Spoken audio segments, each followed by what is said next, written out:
This is T1000 grade carbon fiber.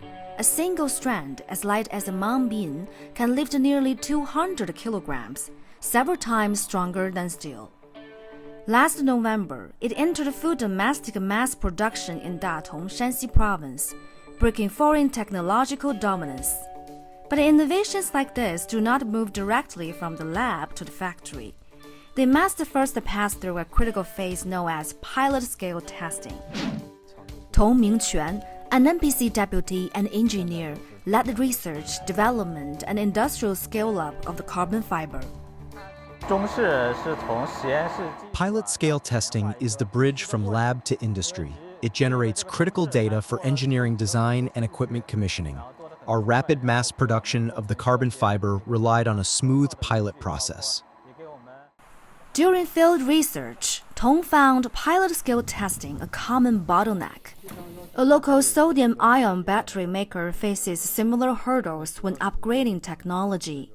If we run pilot tests directly on our production line, the costs from labor to energy and environmental control rise sharply. The testing cycle also becomes much longer.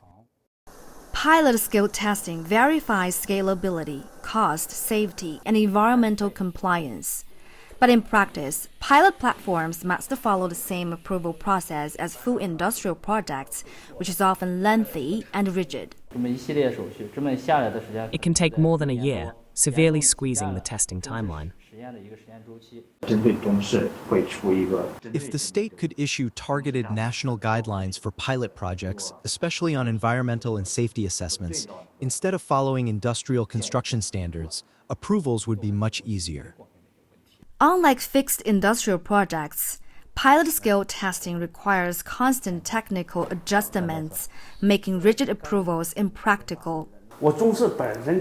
Pilot-scale testing is exploratory, but if we apply as an industrial project, we must submit full safety and environmental data up front. Generating that data is exactly why we do pilot-scale testing. That's the contradiction. Funding is another constraint. Universities often reach research outcomes but then lack pilot platforms. We lack funding and specialized teams for pilot-scale testing. Universities can do research, but not deeper stage development. Public pilot resources are limited, and existing bases are operating at capacity. During the 14th five-year plan, we completed over 40 major national projects. With pilot-scale testing, industrialization success rates exceed 80%. But our hardware capacity is tight. Expansion is urgent. After extensive research, Tong believes that the issue is systemic, spanning funding, approvals, platform sharing, as well as talent and policy coordination. Pilot-scale testing is a key link in the innovation chain. We need integrated solutions to clear the final mile from lab to production line. Tong says he will submit related policy proposals at this year's NPC annual session. Hu Chao, CGTN, Shanxi province.